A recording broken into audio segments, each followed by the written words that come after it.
सत्संग की आधी घड़ी तब के वर्ष 1000, तो भी बराबर है नहीं कहे कबीर विचार। तो यहाँ आपसे प्रार्थना की जाती है, जब तक सत्संग चले आप सब चिंताएं और इधर उधर की गल्ला बातें छोड़ के ध्यान से सत्संग सुनो। चाहे कोई रोगी है, चाहे कोई संकट है किसी प्रकार का, आप एकाग्रचित्त होकर सत्संग सुनोगे तो राहत मिलेगी। तो कहने का भाव ये पुण्यात्माओं, हम मर्यादा इतनी भारा मान रहे हैं जो भगवान के मार्ग पर चलने वाली, और उनसे ही लाभ होगा। भाई जो गुरु बचन पे डट गे, कट गे फंद 84 के, कट गे फंद 84 के, कट गे फंद 84 के। भाई जो गुरु बचन पे डट गे, कट गे फंद 84 के। वस्तु मिली ठोड़ की ठोड़, मिटगी मन पापी की दौड़। वस्तु मिली ठोड़ की ठोड़, मिटगी मन पापी की दौड़। भरम मिटे मथुरा काशी के, भरम मिटे मथुरा काशी के। भाई जो गुरु बचन पर डट गे, कट गे फंद 84 के। अब पुण्यात्माओं, सदना जैसे कसाई का उद्धार कर दिया उस परम पिता ने, तो आप का कहना है कि है जिस मार्ग पर लग जाओ, तो वही मार्ग, वही परमात्मा और वही ज्ञान, वो समाधान आज इस दास को दे रखा है उस दाता ने। इसका लाभ उठाओ, औरों को भी समझाओ, सच से परिचित हो जाओ। तो जब तक हम इस भक्ति मार्ग पर जब चलते हैं तो हम मर्यादा से कतरा जाते हैं और लोक लाज में आकर मर्यादा भंग कर देते हैं। भगवान का कनेक्शन कट जाता है, पावर वाला काम आपका बंद हो जाता है। जैसे आपने कनेक्शन ले रखे, जैसे दास का जन्म एक किसान परिवार में हुआ। पहले हमारी माताएं हाथ से आटा पीसा करती थी, हाथ से पशुओं के चारे के लिए मशीन हुआ करती, हाथ ही गंडासा बोला करते, उसने काटा करते, और फिर मोटर लगा के बिजली का कनेक्शन ले लिया, वह पावर मिल गई। अब पावर से जो काम हुआ cut cut cut cut cut cut मिनटों में, घंटों में ढेर लगा दे। पहले 10 घंटा में ना हो, इतनी पशुओं का चारा काट के रख दे, आटा पीस दे। तो पावर जब आपको मिल जाती है तो पहले आपके जो प्रारब्ध में यानी अपना मैनुअल काम थे उनसे घना काम होता है। और जब आपका कनेक्शन कट जाता है तो फिर जो के तो फिर वो मैनुअल रह गया, आपके पावर वाला काम तो बंद हो गया। तो इस प्रकार आप जिस कनेक्शन ने ना कटने दो, और काल का पहला दाव है कि ये इस कनेक्शन ने कटवाओ। आप क्या ने नाम ले गए, गांव में पहुंच गए, गांव वाले नौके काहे का नाम लिया, तो ने तो ये भी छोड़ दिए, माता भी नहीं पूजता, पितर भी नहीं पूजता, और जो सामूहिक काम से ये धार्मिक ये भी नहीं कर रहा। तो काल का ये विशेष दाव है कि इसको वहां से खंडित करवा दूं, फिर इसकी देही तोड़ता रहूं, कोई दिक्कत नहीं। और जब मालिक के संरक्षण में हम रहेंगे, ये निकट नहीं आ सकता, ये कोई इसका अटैक हो नहीं सकता। तो इस काल ने ऐसी मर्यादाएं फंसवा दी, हमारे चारों तरफ फैला दी और जकड़ रखा नो कति प्राणी को बुरी तरह। लेकिन विश्वास रखना इस मालिक के ऊपर, नाम लेकर संघर्ष शुरू करो। वही बात है, जब कोई आपका कुल के लोग, आप उनको समझाने की चेष्टा करो, भाई ये बात है, ये ज्ञान है, मेरे समझ में आ गया, और इसमें कोई त्रुटि है तो आप गहराई से देखो।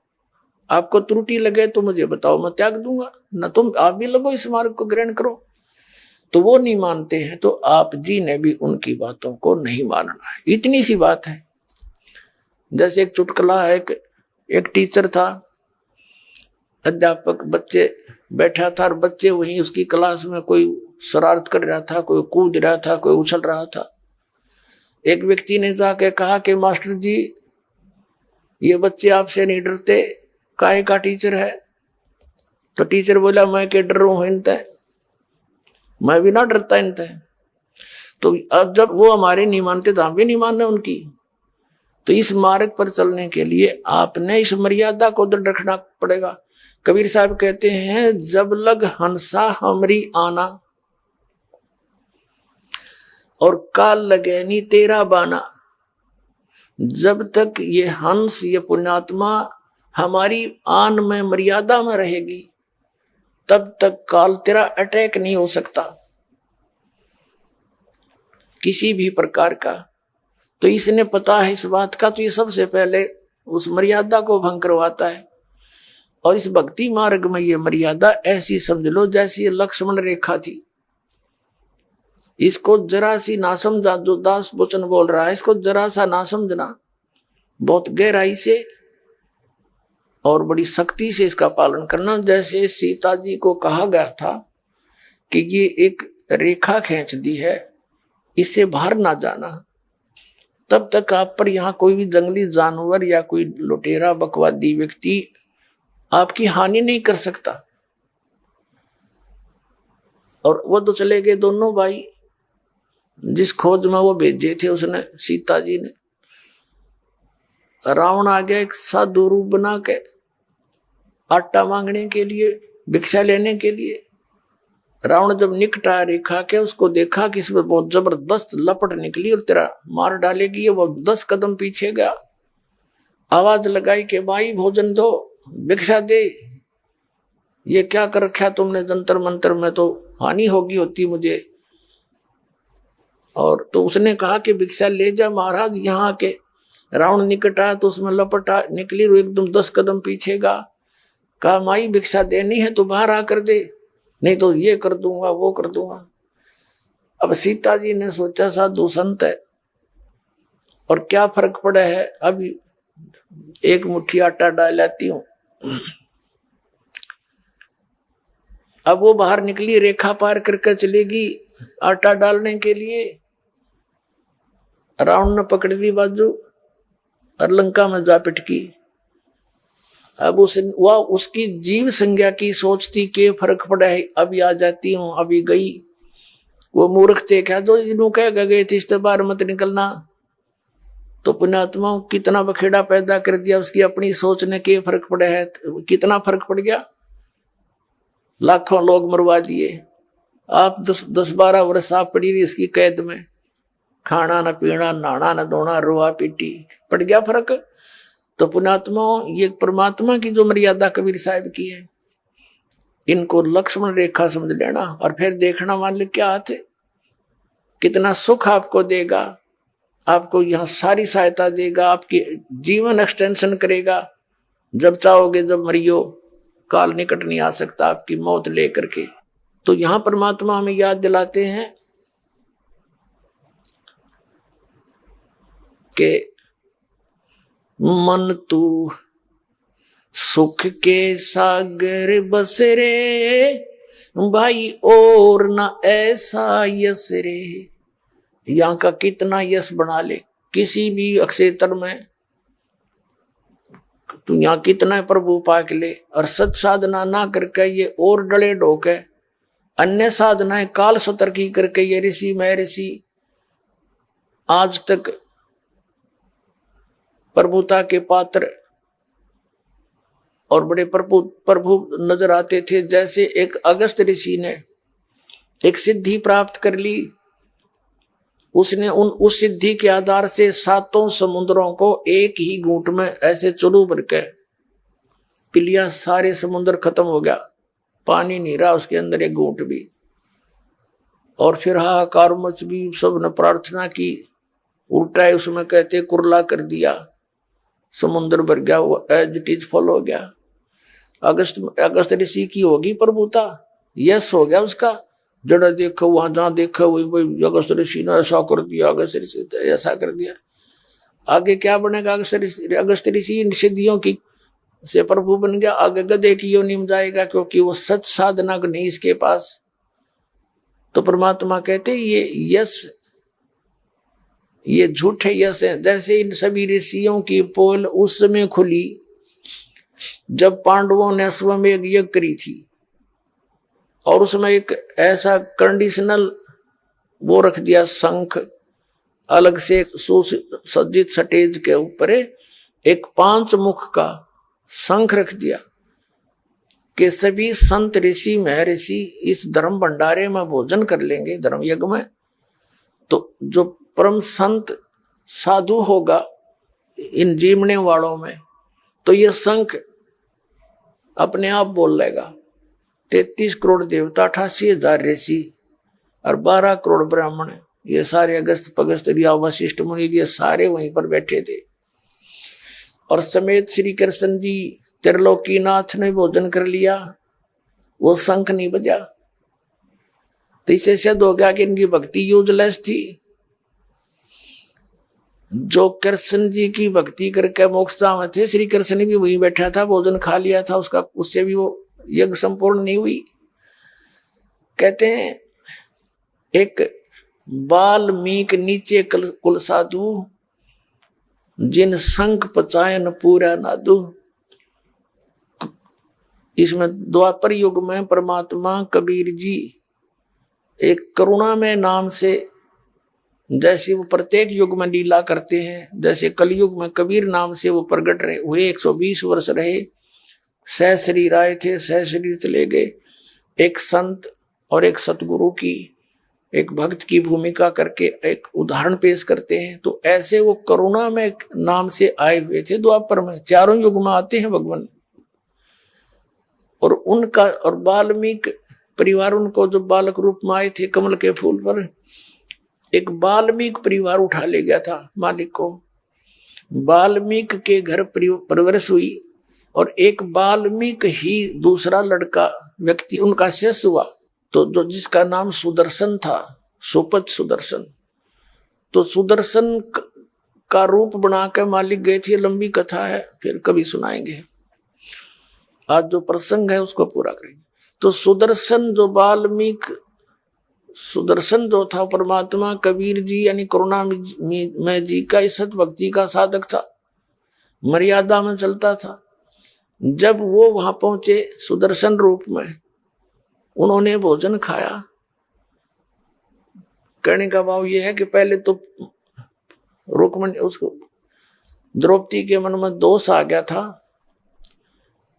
कि ये काहे का संत है, एक जंगली सा व्यक्ति, इससे क्या हमारा ये यज्ञ पूर्ण होगा, इस ऐसे मंडलेश्वर यहाँ बैठे हैं।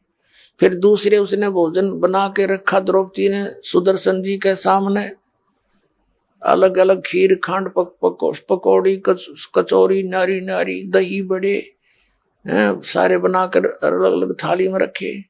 सुदर्शन जी ने क्या सोचा कि आज तक ये मन न्यारे न्यारे स्वाद करके बकवाद करेगा, कल फिर डिमांड करेगा मेरे से कि उसे फिर खाऊंगा। तो उन्होंने क्या किया, थोड़ा थोड़ा आइटम जितना खाना था सभी कटोरियों में से थाली में डाल लिया। हलवा भी, खीर भी, दाल भी, कचौड़ी भी, पकौड़ी भी थोड़ी थोड़ी ले करके अन्नों खिचड़ी बना ली। अब द्रौपदी ने सोचा था कि मैंने ऐसा भोजन बना के दिया है, ये जंगल में रहने वाला महात्मा खावेगा और मेरे गुण गावेगा और उंगली चाटता रह जाएगा। जब उसने देखा इसने तो सारा एक काम बिगाड़ दिया, 1 घंटे माथा मेरा आंखें फुड़वाई धूमे पर, इसने क्या कराया यो, तो उसके मन में यो दोष हो रह गया था, जिस कारण से जितना भोजन थाली में रखा था उस सुदर्शन जी ने 5 ग्रासों में खा लिया और 5 बार ही शंख बोला, आगे शंख नहीं बोला। तब युधिष्ठिर जी ने कहा कि भगवान होगी बात, बनेगी बात, शंख बोल गया। तब श्री कृष्ण जी ने कहा नहीं, शंख तो लगातार बोलना चाहिए था, ये रुकना नहीं चाहिए था घंटों तक, तब बात बनेगी। तब श्री कृष्ण जी से युधिष्ठिर जी ने कहा था कि हे भगवान और किसको लाओगे, अब कौन है।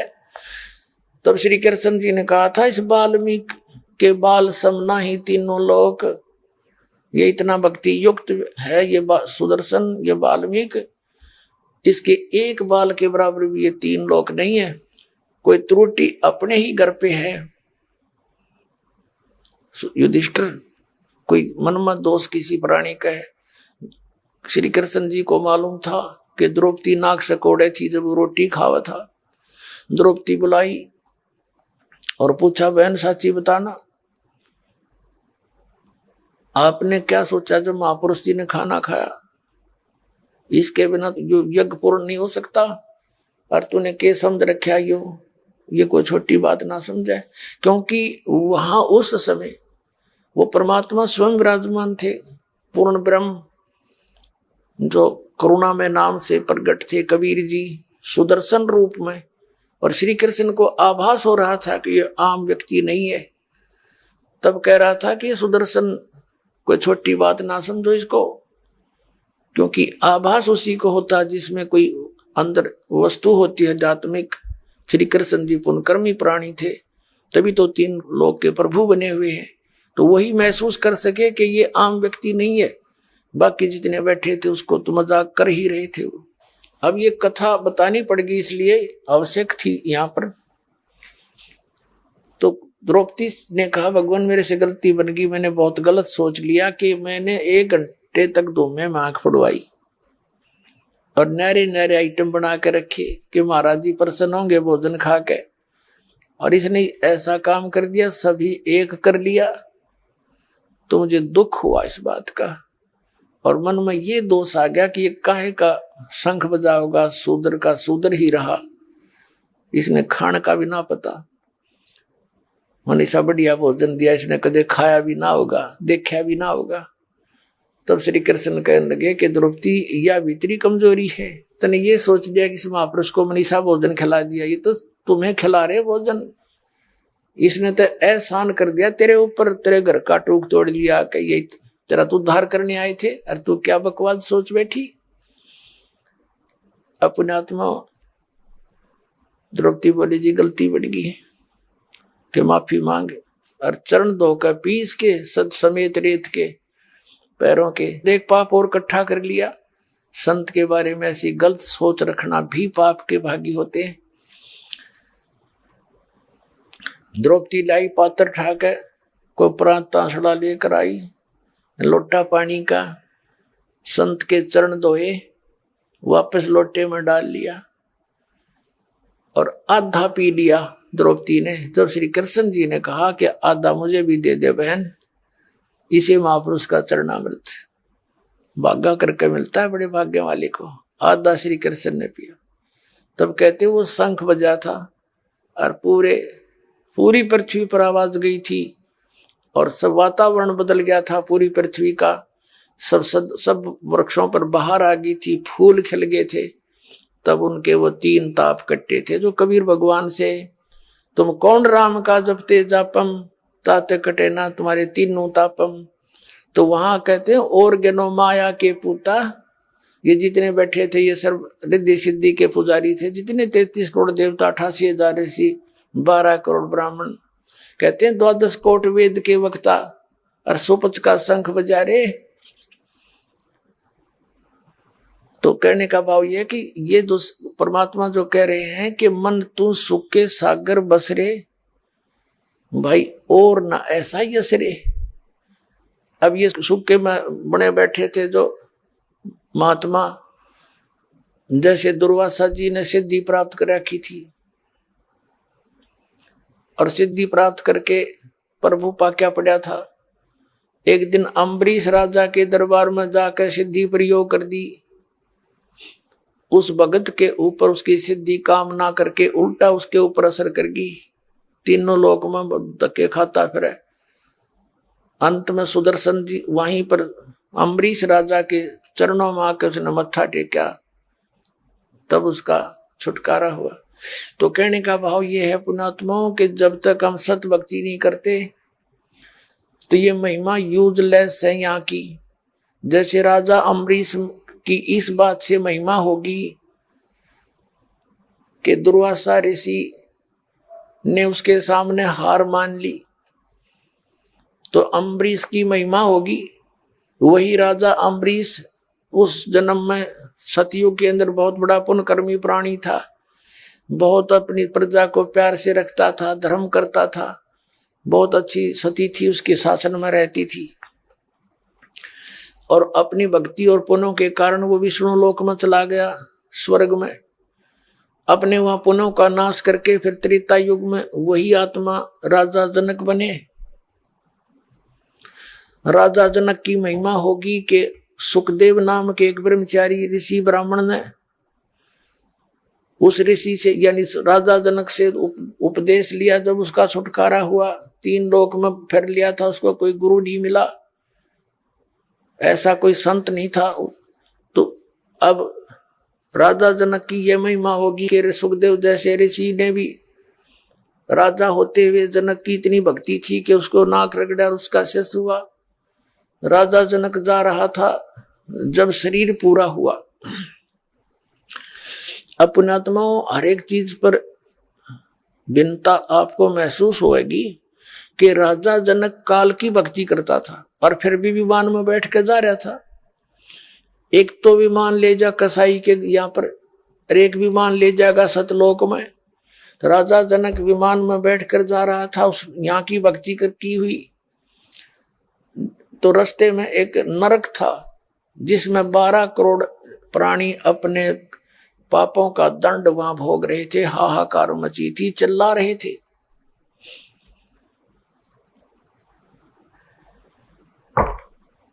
राजा जनक ने दयालु था, न्यायकारी राजा था। राजा जनक ने कहा कि विमान रोको, चालको, और पता करो ये चिल्लाने की आवाज किसकी है और क्या कारण है। तो उनको तो मालूम था, वही बता दिया, जी यहाँ पर एक नरक है और नरक में ये आत्माएं जो है अपना किए हुए पाप कर्म का दंड भोग रही है, इसलिए चिल्ला रही है। तो राजा जनक ने कहा कि इनको छोड़ दो, छुड़वा दो, मुझसे देखा नहीं जाता। तो साथ आए वे जो पारखत थे, यानी भगवान के दूत थे, वो देवदूत थे और विमान चालक थे। उन्होंने कहा, राजा यहाँ आपका हुक्म नहीं चलेगा, यहाँ तो धर्मराज का हुक्म चलता है, न्यायाधीश का। तो राजा जनक ने कहा कि न्यायाधीश से मेरी बात कराओ। अब वो गए पारखत वहां धर्मराज के पास ही, ऐसे ऐसे जिद कर रहे हैं राजा जनक और कह रहे हैं या तो इनको छोड़ दो, ना मुझे भी यहीं छोड़ दो, इन्हीं में डाल दो। धर्मराज वहीं आ गया और कहा, राजन ये अपना कर्म भोग रहे हैं, आप अपना पुण्य के लिए चलो, स्वर्ग में आपके बहुत पुण्य है। राजा जनक नहीं माना कि नहीं, या तो मुझे भी यही छोड़ दो या इनको नरक से निकाल दो। तब धर्मराज ने कहा कि एक विकल्प है, आप अपने पुण्य इनको दान कर दो, संकल्प कर दो, फिर छोड़ देंगे। राजा जनक ने कहा, मैंने आधे पुण्य इनको संकल्प कर दिए। तो राजा जनक के द्वारा दिए गए पुण्यों के आधार से उनको वहां से निकाल लिया, नरक से 12 करोड़ आत्माओं को विमान में बैठा कर स्वर्ग भेज दिया। अब राजा जनक आधा तो खाली वहीं कर दिया। इस काल ने दे जाल देख इसका, बिना ज्ञान के आदमी नो लुटता फिरता अभी तक, भक्ति करे बिना विवेक के, बिना विवेक की साधना और इस तरह के दान भी व्यर्थ होते हैं। अब दोनों स्वर्ग में चले, वो 12 करोड़ भी और राजा भी जनक भी स्वर्ग में अपना ठाठ से घूमे। राजा जनक की फिर महिमा होगी कि दानी बड़ा भाई, इसने तो ऐसा कर दिया। अब क्या बताया परमात्मा ने कि जब तक राजा जनक के द्वारा दिए गए पुण्य उन 12 करोड़ के अंदर एवरेज बांट दिए गए, जब तक वो पुण्य रहेंगे तब तक वो स्वर्ग में ठाठ करेंगे। और जब उनके पुण्य समाप्त हो जाएंगे तो 12 करोड़ फिर उस नरक में डाली जाएंगी। वो पाप उनके पेंडिंग है, नो के नो। और उधर से राजा जनक के आधा खाली करा दिया। फिर वही राजा जनक यानी राजा अम्बरीश वाली आत्मा जो ऐसे यश प्राप्त किए थे, अब कलयुग के अंदर वो श्री नानक देव जी बने हैं। श्री कालू राम मेहता के घर जन्म हुआ और फिर उनका विवाह हुआ, 2 पुत्र प्राप्त हुए। एक सुल्तानपुर के नवाब के यहाँ नौकरी करते थे। पहले तो उनके आप नौकर हुआ करते राजा होते हुए, और स्वयं फिर आप नौकर लग गए वो पुनों को बर्बाद करके। फिर वो मालिक दयालु आए, उनको बेई नदी पर मिले जहां वो स्नान करने जाते थे। जिंदा के रूप में है। कहते हैं जो जन मेरी शरण हूं ताका हूं मैं दास, और गेल गेल लग गया फिर जब लग धरती आकाश। राजा अम्बरीश थे तब भी मालिक मिले, परमात्मा से प्रेरणा पाकर उनकी बात को स्वीकार नहीं किया, लेकिन भक्ति पर लग गए दृढ़ता के साथ। और राजा जनक को भी मालिक मिले थे कबीर जी जाके, तब उनको ये ज्ञान हुआ था, लेकिन उनकी बात को स्वीकार नहीं किया। मालिक को पता था, काल ने ये कह रखा कि कलयुग में जीव गणे ले जाना। परमात्मा को पता था कि सतयुग त्रेता द्वापर में ये गणे दुखी ना हो, और जब तक ये दुखी नहीं हो लेंगे इतना मुझे ये पहचान नहीं सकते। क्योंकि जब तक इंसान की पूर्व जन्म की कमाई के से जो पुण्य उसको प्राप्त हो रहे प्रारब्ध के, वो ये सोचता है कि जो साधना तू कर रहा है इनसे मुझे मिल रहे, और इतना विवेक नहीं कि ये साधना तो जैसे ये दास पहले हनुमान पुजारी था, हनुमान जी की पूजा करता था, मंगलवार का व्रत रखता था, सालासर माथा टेकन जाया करता था। बाबा श्याम जी की परंपरागत पूजा थी, राम कृष्ण राधे श्याम सीताराम जो भी मंत्र आ गया वो गमोड़ दिया करते थे, और सारे सुख होते जा रहे थे। संतान हुई, नौकरी मिल गई, पास हुए परीक्षा में, तो इन्हीं को क्रेडिट देते थे कि भगवान की दया से हो गया, श्याम जी की दया से हो गया, बाबा हनुमान ने मौज कर दी, श्री कृष्ण जी विष्णु जी की दया करते होगी, यानी सबको ही इसका आधार मानते थे। अब पता चला ये तो कुछ दे सकते ना ले सकते, ये कुछ नहीं कर सकते, हमारे प्रारब्ध में ये परिवर्तन कर ही नहीं सकते, ये हमें दे ही नहीं सकते जो हमारे भाग्य में नहीं है। तो मिल रहा था हमारे कर्म का, और शाबाशी मिल रही थी इन भगवानों को। तो त्रेता द्वापर सतयुग के अंदर परमात्मा को पता था ये पुण्यकर्मी प्राणी है, तो इनका पूर्व जन्म का पुण्य, जैसे अब आप भक्ति करोगे ये हजारों वर्ष चलेगी सत्य भक्ति इस पृथ्वी पर। जो पार हो गए उनकी तो कहानी खत्म होगी, यहाँ से जड़ निकल गई, और जो रह गए नहीं समझाए भक्ति करके और रह गए यहीं पर, तो वो ही फिर ऊपर स्वर्ग में सब जगह इनके पुण्य नाश करा के फिर सतयुग में पटकेगा तुम्हें। सतयुग में फिर ये गलत साधना करते रहोगे, फिर भी सुख होगा। आप सोचते हो हमें जो पूजाएं कर रहे हैं मौज मात रही है, समाधि भी जाती है ऊपर को, फिर त्रेता में, फिर द्वापर में, फिर कलयुग में आकर फिर पकड़ा जाओगे आप, क्योंकि जो साधना आप कर रहे हो वो तो गलत है। आपके पुण्य रहे नहीं, क्योंकि सारे पुण्य खर्च कर दिए तुमने। तो अब जो दुर्गति आपकी प्रारंभ हो रही है, दुखी के दुख बढ़ रहे हैं। पूजा वो पहले भी कर रहे थे, आपके दादे परदादे भी कर रहे थे, वह सुखी थे क्योंकि उनके पुण्य थे, और उन्हीं करते करते तो आपकी बिरानमाटी होगी। तो अब उन साधनाओं से नहीं हो रहा था वो लाभ, आपको पूर्व प्रारब्ध ही मिल रहा था। और अब परमात्मा कहते हैं कि मैं कलयुग में फिर वो भक्ति दूंगा, इनके रोज कांटे से निकलेंगे, रोज सुख होंगे, और वो उन साधनाओं को करके ये थक चुके होंगे, फिर मुझे पहचान लेंगे। कबीर साहब कहते हैं पर्वत पर्वत में फिरा और कारण अपने राम, राम जैसे संत मिले जिन सारे सब काम। तो कहने का भाव ये है दास का कि अब जो आप साधना कर रहे हो, आपको मर्यादा में रह के साधना करने से वो लाभ मिलेगा आप सोच भी नहीं सकते, कि तो सुना भी नहीं होगा। फिर आप पिछाड़ में आ जाएगी कौन है भगवान, वो कबीर परमात्मा है। अब जो प्रसंग चल रहा है कि राजा अम्बरीश सतयुग त्रेता द्वापर में महिमा के पात्र बड़े, और अंत में फिर क्या बने, नानक जी बन गए। आप मजदूर लगे, आप नौकर लगे। तो फिर मालिक आकर मिले, जो जन मेरी शरण है ताका हूं मैं दास, गेल गेल लाग्या फिरूं जब तक धरती आकाश। आप आज के नहीं हो जो शरण में आगे, ये करोड़ों की संख्या में ये नकली संत बहकाए बैठे। अरदास ने खूब आवाज लगा लिए तो कुंभकर्ण की नींद सोए पड़े, भांग पी रहे उन संतों के पास, इतनी आवाज लगा दी। क्रोथा कांड इसी का कारण था, सच्चाई कहने का इनकी पोल पाट दी थी। इन नकली आचार्य ऋषि की, मैं ऋषि दानंद की, सारे की। तुम्हारे लिए परमात्मा के बच्चे हो, जागो किसी तरह हैं। और वो उड़ा फंसे पड़े, नो सोचा इतना आवाज लगा के भी ना जाए गिरे।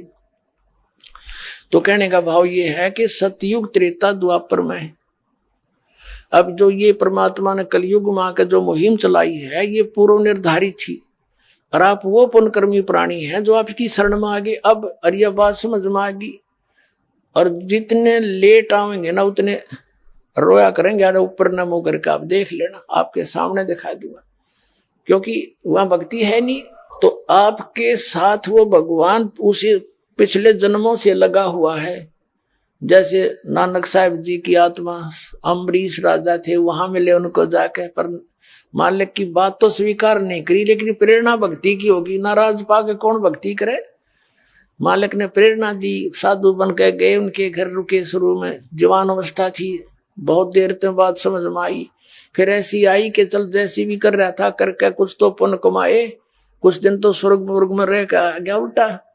फिर राजा जनक को मिले, फिर वही आत्मा नानक देव बने, वहां पहुंच गए। बेई नदी पे गोष्ठी करी, पहले उनसे ज्ञान समझाया, लेकिन पुराना रंग गणा था, नहीं समझ में आया। तो फिर सतलोक लेकर गए उस प्यारी आत्मा को। सतलोक में परमात्मा को देखा, और वही भगवान फिर काशी में कपड़ा बुनता देखा।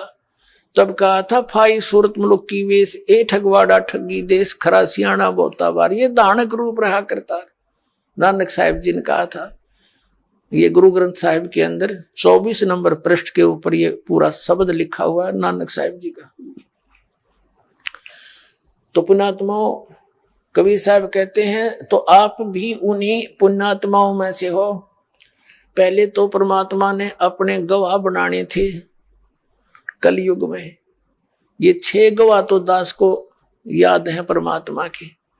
कौन कौन? जिन्होंने परमात्मा कबीर जी को यहां भी देखा, सचखंड में देखा, सतलोक में, और दोनों जगह ये एक ही पाया। और फिर उन पुण्यात्माओं को वापस छोड़ा। उन्होंने फिर कबीर परमात्मा की महिमा अपनी अमृतवाणी रूपी एफिडेविट दे करके उन्होंने वर्णित की। कौन कौन है? आदरणीय धर्मदास साहिब जी, आदरणीय मलुकदास साहिब जी, आदरणीय नानक साहिब जी, आदरणीय दादू साहिब जी, आदरणीय गरीबदास साहिब जी, गांव छुड़ानी जिला झज्जर वाले, आदरणीय गीसादास साहिब जी, गांव खेकड़ा जिला मेरठ उत्तर प्रदेश वाले। तो ये 6 गवाह तो दास के याद है उस परमात्मा के कि कबीर इज गॉड। जैसे नानक साहिब का था, आपने सुन लिया, फाई सूरत मुलुक की वेश, ए ठगवाड़ा ठगी देश, खरा सियाणा बोता बार। ये धानक रूप रहा करता। 24 नंबर पृष्ठ पे 721 पृष्ठ पे लिखा गुरु ग्रंथ साहिब में कि एक अर्ज गुप्तम पेश तो दर कून करतार, हक्का कबीर करीम तू बे ए प्रवर्दिगार। और दादू साहिब ने कहा कि जिन मुझको निज नाम दिया, सोए सतगुरु हमार, दादू दूसरा कोई नहीं, ये कबीर सिरजनहार। आदरणीय गरीबदास साहिब जी, गांव छुड़ाने वाले ने कहा कि अनंत कोट ब्रह्मांड का एक रति निभार, और सतगुरु पुरुष कबीर हैं, ये कुल के सिरजनहार। अब आप उन पुण्यात्माओं में से हो जिनके भगवान पीछे लगा हुआ है। जो बच्चा गऊ की नजर में, यूं साई को संते, भक्तों के पीछे फिरे वो भक्त वत्सल भगवंत ही। कि जैसे गाय चारा चरती है, चारा चर रही है, एक नजर अपने बच्चे पर रखती है। तो परमात्मा कहते हैं, जो बच्चा गऊ की नजर में, यूं साई को संत। आप पुण्यात्मा हो जो भगवान की खोज में लगे हो, इतनी दूर आए हो, कोई 200 किलोमीटर से, कोई 1000 किलोमीटर से, कोई 1500 किलोमीटर से, आप परमात्मा के बच्चे हो। और आपको कैसे संदेश भेजा, तरीका देखो उस दाता का।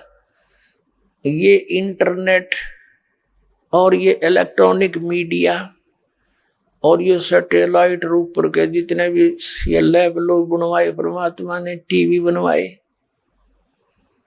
कंप्यूटर बनवाए, ये छोटे छोटे मोबाइल बनवा दिए, छोटे छोटे मोबाइल।